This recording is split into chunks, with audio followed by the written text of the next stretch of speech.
सही। हमारे पास वॉवल्स की भी पोजीशनिंग है, प्लेसिंग है। ये फर्स्ट प्लेस वॉवल है, ये सेकंड प्लेस वॉवल है, ये थर्ड प्लेस वॉवल है। ये फर्स्ट प्लेस वॉवल है, ये सेकंड प्लेस वॉवल है और ये थर्ड प्लेस वॉवल है। ये फर्स्ट प्लेस है वॉवल डैश है, ये सेकंड प्लेस डैश वॉवल है और ये थर्ड प्लेस डैश वॉवल है। इस तरह ये फर्स्ट प्लेस, सेकंड प्लेस और थर्ड प्लेस डैश वॉवल है। सही। First place, second place, third place, इसका क्या मतलब?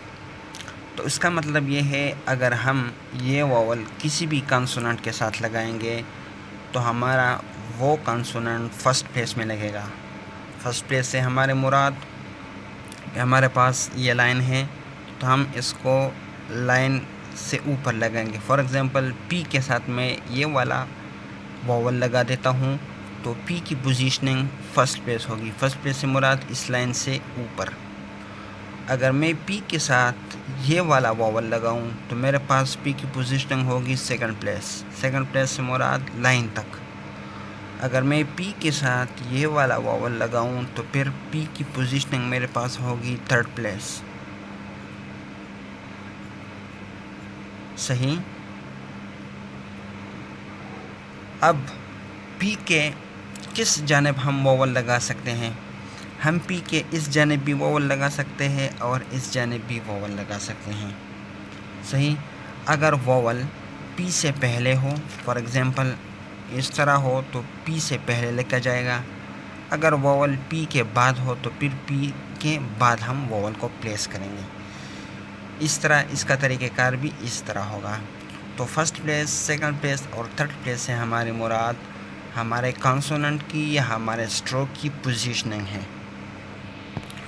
अब आते हैं एग्ज़ाम्पल्स की तरफ। मैं आपको वॉवल्स की साउंड्स के बारे में भी बता देता हूँ। इसकी साउंड होगी आ, पा। सही। जिस तरह मैं लिखूँ खाम, ए की आवाज़ आएगी अलिफ मत आ की तरह, आ। सही। अगर मैं लिखता हूँ खाम तो मेरे पास के है और एम है, खे एम। ये फर्स्ट प्लेस है। सही। तो मैंने इसको फर्स्ट प्लेस पर लगा दिया। और के बाद ए आई है, ये वाली साउंड आई है तो मैं इसको यहाँ लगा देता हूँ। सही। अगर ये ए इससे पहले आती तो मैं इसको यहाँ लगा देता। पा। ये है मैं, ए की आवाज़ आएगी लंबी, जिस तरह से, टेक। सही। इसकी पोजीशनिंग है सेकंड प्लेस, तो मैं से को लिख देता हूँ एस और एस को लाइन के साथ टच किया, लॉन्ग वॉवल ए, से। टेक, टी और खे, लॉन्ग वॉवल ए। ये रही इसकी मिसाल। अब हम आगे वॉवल की मिसाल देखते हैं। इसका हमारे पास है वी, लॉन्ग वॉवल ई। ई की आवाज़ आएगी लंबी, ई। तो जिस तरह सी। तो मैं लिख देता हूँ एस को थर्ड पोजीशन में। क्यों? क्योंकि हमारे पास ये वाला वॉवल यूज़ हुआ है। अब हमारे पास डैशेस की बारी आती है, पा, में, वी। अब हमारे पास बारी आती है डैश वॉवल्स की। ऑल। सही। अगर मैं लिखूँ ऑल, ए की आवाज़ आएगी लेकिन ए को हम ओ को ए डब्ल्यू की तरह पढ़ेंगे। इस तरह के अल्फाज A L, A W, O U, इस तरह के अल्फाज हमारे पास वर्ड्स में आ जाए तो हम इसको इस्तेमाल कर रहे हैं। जिस तरह सौ। अगर हम सौ को देखें, सौ, ए डब्ल्यू आई है, एस लिखा और इसके बाद हमारे पास डैश वॉवल है, फर्स्ट प्लेस है तो हमने हैवी डैश फर्स्ट प्लेस लगाया। सही। इसकी रिप्रेजेंटेशन है ऑल। सही।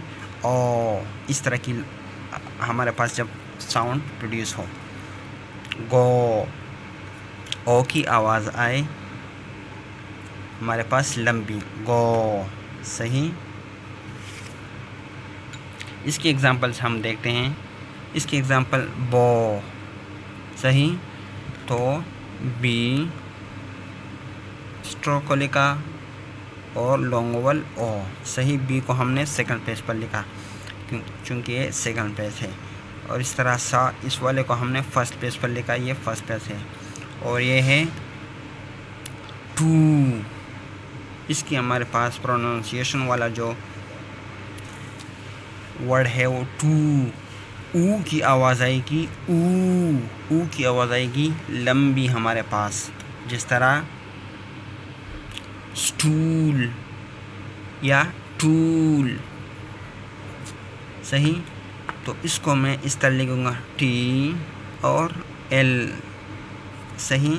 मैंने टी को फर्स्ट स्ट्रोक को लिखा थर्ड प्लेस में, टूल। और इस वोवल की पोजीशनिंग मेरे पास ये है, सही। हम यहाँ नहीं लगा सकते क्योंकि यहाँ पर जगह नहीं है, first place, second place, third place. लेकिन यहाँ जगह की कमी की वजह से हम नेक्स्ट स्ट्रोक के थर्ड प्लेस में लगा देते हैं, सही। अब बारी ये हमारे पास हैवी वोवल्स का पोर्शन ख़त्म हो गया। अब लाइट वोवल्स की बारी है, जिसमें 3 डॉट और 3 डैश वोवल्स है। इसके हमारे पास रिप्रेजेंटेशन का जो वर्ड है वो दैट, ए की आवाज़ आएगी बहुत ही कम, सही।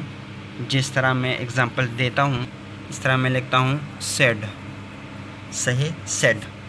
तो एस लिखा फर्स्ट प्लेस में और डी, एस को फर्स्ट प्लेस में इसलिए लिखा क्योंकि ये फर्स्ट प्लेस है, सेड। और एस के बाद मैंने वोवल यहाँ इसलिए डाला क्योंकि एस के बाद है और डी से पहले। दैट, इस सेकंड प्लेस वोवल की लाइट डॉट की हमारे पास रिप्रेजेंटेशन है शॉर्ट वोवल ई, पेन, सही। अगर मैं यहाँ पेन की एग्जांपल दूँ, पेन, पी लिखा सेकंड प्लेस और एन, सही। ई की आवाज़ आएगी कम, ए की आवाज़ आएगी कम। इज़, इसका जो रिप्रेजेंटेटिव वर्ड्स है इज़, आई की आवाज़ आएगी बहुत ही कम, जिस तरह किन, के को लिखा और एन को लिखा, सही। क्यों लिखा? हमने लाइन पर ही लिखा, नीचे नहीं लिख सकते। अगर मैं इस किन को इस तरह लिखूं, हमारे पास दोनों जो है वो हॉरिजॉन्टल स्ट्रोक्स है, तो इसलिए अगर मैं इसको यहाँ लिखूँगा तो ये इस लाइन का स्ट्रोक कंसिडर होगा, तो इसलिए मैंने इसको लाइन पर ही लिख दिया। लेकिन ये है थर्ड प्लेस ही, सही। मैं खे के बाद शॉर्ट वोवल आई और इन, किन, इज़ की ये एग्जांपल थी। अब लाइट डैशेस की तरफ आते हैं। नॉट, सही, नॉट, ओ की आवाज़ आएगी कम, जिस तरह मैं नॉट की एग्जांपल यहाँ लिख देता हूँ, नॉट, एन लिखा और टी, नॉट, सही। एन को मैंने फर्स्ट प्लेस में लिखा, तो इसके साथ टी भी फर्स्ट प्लेस में ही ऑलरेडी आ गया। मच, इसका रिप्रेजेंटेटिव वर्ड है much, short vowel you, you की आवाज़ आएगी लेकिन कम। अगर मैं मच को यहाँ लिखूँ, एम और छे, शॉर्ट वोवल यू, एम को ऊपर लिखा, लेकिन जो सेकंड कॉन्सोनेंट थी हमारे पास उसको मैंने लाइन के साथ ही टच कर दिया, सही। और लास्ट में है गुड, ऊ की आवाज़ आएगी कम, ओ, सही, जिस तरह टुक, सही। टी लिखा और खे लिखा और लाइट डैश डाल दिया।